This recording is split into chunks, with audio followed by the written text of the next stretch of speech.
आज हम बनाएंगे बच्चों के लिए प्रोटीन से भरी हुई चॉकलेट जो इस मौसम में बहुत ज़्यादा अच्छी है। उनकी इम्यूनिटी को इंक्रीज़ करेगी और उनकी जो भी शरीर में न्यूट्रिशन की कमी है उसको पूरा करेगी। This one is my favourite perfume. Good morning guys, welcome back to Harithvi Bahl and mama rock. सुबह का टाइम है तो गुड मॉर्निंग। यहाँ पे सुबह सुबह मैंने और हरिथ्वी ने सफाई करनी शुरू कर दी थी। एक्चुअली हरिथ्वी को छुट्टी थी तो सुबह सुबह काम मैंने आज बाकी कंट्रोल में रखे हुए थे कि बाकी बाद में करूँगी। ड्रेसिंग टेबल बड़ा होच पोच हो रखा था क्योंकि बहुत टाइम से इसे सफाई नहीं की थी तो कुछ चीज़ें इधर उधर हो गई थी।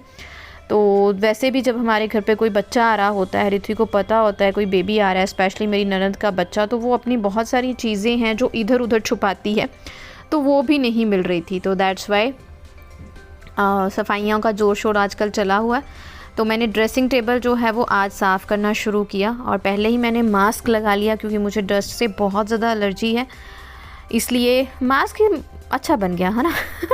वैसे चुन्नी वन्नी से पहले मुंह लपेटना होता था तो थोड़ा सा मेरे को टफ़ लगता था, मुझे लगता था सांस ही नहीं आ रही। तो यहाँ पे सारी चीज़ें बाहर निकालने के बाद, अच्छे से कपड़ा फेरने के बाद, ये वो शीट्स हैं जो आपको याद हो तो मैंने किचन में बिछाई थी, तो उनके आइट साइड से ना पोर्शंस बचे थे कटिंग के दौरान, तो वो सारे पोर्शन जो वो मैंने संभाल के रखे थे। कुछ के मैंने जो वॉश बेसिन होता है हमारा उसके कैबिनेट्स में बिछाए, कुछ जो मैंने लंबे वाले थे वो मैंने ड्रेसिंग टेबल के लिए रखे थे। तो अच्छे से सफाई करने के बाद मैंने ड्रेसिंग टेबल में बिछा दिए। पहले मैंने न्यूज़पेपर्स वगैरह लगाए हुए थे, अब मैंने ये लगा दिए। चैनल पे नए हैं तो एक दो व्लॉग ज़रूर देखें, अच्छे लगते हैं तो लाइक करते हुए चैनल को सब्सक्राइब ज़रूर करें। कोई भी आपको दिक्कत लगती है, कोई भी कमी पेशी लगती है तो कमेंट बॉक्स में कमेंट ज़रूर छोड़ें। आपके कमेंट पढ़ के मुझे बहुत अच्छा लगता है, बहुत अच्छी मोटिवेशन भी मिलती है। और बस यहाँ पे मैं और हरिथ्वी जो है वो सफाई में लगे हुए थे और हरिथ्वी के लिए आपके बहुत अच्छे अच्छे कमेंट्स आते हैं, उनके लिए आपका शुक्रिया। हाँ, हरिथ्वी शुरू से ऐसी ही है और मुझे लगता है मोस्टली बेटियां ऐसी ही होती हैं, वो मम्मा के आसपास ही होती हैं और माँ जो भी काम कर रही होती है वो उस काम में हाथ भी बटाती हैं और बहुत सारा काम जो है वो करती हैं जिससे हमें इजी होता है कुछ चीज़ें करना। जैसे हरिथ्वी अपने टॉयज़ खुद संभाल लेती है, अब अपना स्टडी चीज़ें खुद संभाल लेती है, लेकिन आजकल बहुत दिक्कत हो गई है, मुझे उसकी एक बुक नहीं मिल रही। पता नहीं वो स्कूल में मिस हुई है, घर में मिस हुई है। मैंने तो बहुत सारी सफाइयाँ भी की हैं लेकिन फिर भी मुझे उसकी बुक नहीं मिल रही, तो वो ज़रूर मुझे दिक्कत हो गई है। अदरवाइज़ हरिथ्वी की किसी चीज़ को लेके आज तक 7 सालों में कभी कोई दिक्कत नहीं हुई। ये फ़र्स्ट टाइम हुआ है कुछ मिस हुआ है तो वो परेशानी बहुत हुई है। ड्रेसिंग टेबल का ऊपर वाला पोर्शन अच्छे से साफ़ हो गया, अच्छे से। मुझे चीज़ें ना अरेंज करके रखना अच्छा लगता है, जैसे कुछ भी चाहिए फटाफट निकालो। मैसी सी चीज़ें रखो ना तो खुद ही बंदे को कुछ नहीं मिलता और टाइम बहुत ज़्यादा जो है वो वेस्ट हो जाता है। और वैसे भी मुझे लगता है कि as a mother, as a father जो हम में क्वालिटीज़ होती हैं वही बच्चों में आती हैं। चीज़ों को अरेंज करके रखना, सही जगह पे रखना, टाइम का पंक्चुअल होना, ऐसी अगर हम में क्वालिटी है तभी हमारे बच्चे में वो आती है और ये उनको ऊपर ना फिर फोर्स नहीं करनी पड़ती।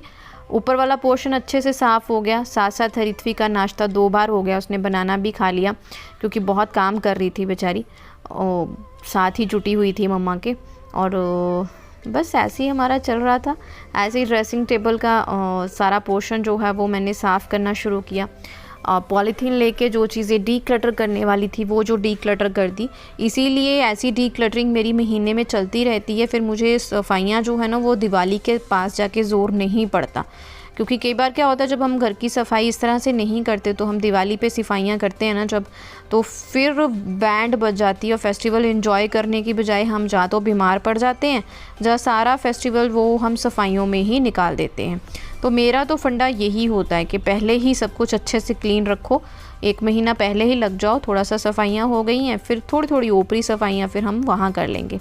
तो पूरा ड्रेसिंग टेबल, ये ड्रेसिंग टेबल बहुत अच्छा खासा बड़ा है, इसमें बहुत सारी चीज़ें जो है अगर आप अरेंज करके रखो ना, इसमें स्पेस बहुत ज़्यादा है, आप बहुत कुछ रख सकते हो। बहुत सारी चीज़ें मेरी स्टडी की, मेरे मेकअप की, स्किन केयर की और बहुत हरिथ्वी की दवाइयों को लेके, हरिथ्वी की जो ब्रीथिंग सिस्टम के साथ कनेक्टेड चीज़ें थी, रिलेटेड थी, वो सारी इसमें आ जाती हैं। बहुत ज़्यादा स्पेशियस है ये। और ये वो पोर्शन है गाइस जिसे साफ़ करते हुए मुझे कुछ ऐसी चीज़ें मिल गई जिनसे मैं जो मेरे दुख के समय में वो मेरे काम आई थी। हालांकि मैं अब उनको शुभ नहीं मानती घर में रखना, लेकिन एक घड़ी थी मेरे जीवन में 3 साल जो मैंने दुख के लिए काटे अपने बच्चे के साथ, उन दिनों में ये चीज़ें मेरे बहुत काम आई थी। ये हैं हरिथवी के इनहेल सिस्टम से, ब्रीथिंग सिस्टम से जुड़ी हुई हैं, जो अस्थमा में यूज़ होती हैं, उसके पंप्स, अस्थमा की दवाइयाँ, नेबुलाइज़र, ये सारी चीज़ें मैंने संभाल के रखी हैं इन केस फ्यूचर में कभी कोई दिक्कत हो जाए, क्योंकि वापस ये दिक्कत होती ही होती है। अभी तो उसको आयुर्वेदिक मेडिसिन दी है और बहुत अच्छे से वो रिकवर कर चुकी है, लेकिन फिर भी इन चीज़ों को मैंने, ये रहा उसका पंप, और संभाल के रखा हुआ है। मतलब खुदा ना खास्ता कभी ज़रूरत पड़े तो मुझे इधर उधर ना भागना पड़े। इन चीज़ों को मैंने, उसकी दवाइयों के सैंपल जो नेबुलाइज़र में यूज़ होते हैं, इन्हेलर में यूज़ होते हैं, और ये है बहुत बड़ा सा नेबुलाइज़र जो मैंने रखा हुआ है। और उस टाइम पे यही चीज़ें थी जो मेरा सहारा थी, पंप वगैरह जो भी हरिथवी यूज़ करती है। मेरा एक पर्सनल, मेरी किसी सब्सक्राइबर ने मुझे डीएम किया था इंस्टाग्राम पे, जिन्होंने अस्थमा के बारे में अच्छे से मेरे से पूछा था, क्योंकि उनकी बेटी को ये थी प्रॉब्लम। तो मैंने उनके साथ तो डिस्कस किया ही, कहा था आपके साथ भी डिस्कस करती हूँ। डॉक्टर्स की सलाह भी माने, लेकिन जितना हो सके इन्हेलर्स से दूर रहें, क्योंकि एक बार इन्हेलर्स बच्चे को लग जाए ना तो फिर बच्चा उसके यूज़ टू हो जाता है। आजकल बहुत सारे ट्रीटमेंट हैं, आयुर्वेदिक ट्रीटमेंट जो हैं वो बहुत अच्छे हैं, आप उनको पहल दें, वो करें। हाँ, सोच समझ के उनको चूज़ करें। एलोपैथी में इन चीज़ों को लेके जो है वो आप ना आ जाएं, स्पेशली ब्रीथिंग, इनहेलिंग, लंग्स के साथ रिलेटेड आपके बच्चे को कोई दिक्कत है तो होम्योपैथी और आयुर्वेदिक को ही पहल दें। आज का व्लॉग थोड़ा सा ऐसा वैसा हो गया। तो इन चीज़ों को फिर से साफ़ करके, ढक के, लपेट के जो है वो मैंने रख दिया। बड़े बड़े पॉलीथीन में इसमें रखती हूँ, क्योंकि सम टाइम कहीं जाना होता है तो पैकिंग करने में ज़रूरत पड़ जाती है बड़े बड़े पॉलीथीन्स की। तो हर चीज़ को मैं इस तरह से अरेंज करके संभाल के रखती हूँ। और यहाँ पे बच्चा जो है वो शुरू हो गया था, क्योंकि अब मुझे भूख लग गई थी, मैं नाश्ते के लिए जा रही थी। 9, साढ़े 9 का टाइम होगा ये। तो हरिथवी ने अपना स्टडी टेबल अच्छे से साफ़ किया। अभी प्लानिंग तो है हरिथवी के लिए रूम रेडी करने की, देखते हैं वो, क्योंकि मेरा मन ऐसे ही है, मैं सोच रही हूँ क्या खर्चा करना फालतू का, ऐसा कुछ मेरे मन में चल रहा है। तो फिर उसके लिए स्टडी टेबल भी नया बनाएंगे, क्योंकि ये बहुत छोटी थी तब लिया था, तो अब ये तो टूट फूट चुका है गिर वर्ग के ना। तो प्लानिंग चल रही है, देखते हैं नया ले पाते हैं कि नहीं ले पाते हैं। रूम को पेंट हम करवा पाते हैं कि नहीं, कितना खर्चा आएगा उस हिसाब से करेंगे। तो बस इसी तरह से लगी हुई हूँ। आप भी देखते देखते ब्लॉग को लाइक कर दीजिए, चैनल को सब्सक्राइब और शेयर कर दीजिए, और बहुत ज़्यादा प्यार देने के लिए आपका बहुत बहुत धन्यवाद। और यहाँ पे हरिथवी ने अपना अच्छे से जो है वो स्टडी टेबल साफ़ कर लिया था। ये देखिए, ये पोर्शन है जिसमें ऐसी फिनाइल की टैबलेट्स और ये फास्ट कार्ड्स होते हैं, और ये पीछे वाला सामान सारा मिस्टर बहल का है, और ये एलोवेरा जेल आ गई। ये कुछ चीज़ें हैं जैसे आर्टिफिशियल होते हैं ना, इयररिंग्स वगैरह, जो मैं कभी यूज़ करती हूँ जब हम कहीं ओकेशनली मिस्टर बहल के साथ जाती हूँ तो यूज़ करती हूँ, अदरवाइज नहीं। ये अजय कुमार बहल, ये उपटन्स पड़े हुए हैं, उपटन फेस पैक और स्क्रब, कौन सा ये, वाव का, ये मैं बहुत कम यूज़ करती हूँ, मैं घरेलू चीज़ें ही ज़्यादा यूज़ करती हूँ, आपको पता है। और ये है हरिथवी की वॉच, उसके लिए उसके दादू दादी लेके आए हैं बनारस से। ये सिंदूर है जो मेरे लिए मेरी भाभी ने मनसा देवी से भेजा था, इसको डब्बी लगाऊंगी मैं। इसमें सारी डेली यूज का मेरा मेकअप है, जैसे लिप ग्लोस आ गया, काजल आ गया, लिपस्टिक आ गई, जो डेली यूज में मैं लगाती हूँ। इस बास्केट में वो है। इसमें नेल पेंट्स वगैरह आ गए, कुछ ट्यूब्स हैं जो हरिथवी के लिए या मेरे लिए कभी कभी यूज होती हैं। ये आलतू फालतू चीजें हैं। ये परफ्यूम है जो भाभी कनाडा जाने से पहले मेरे को देके गई हैं।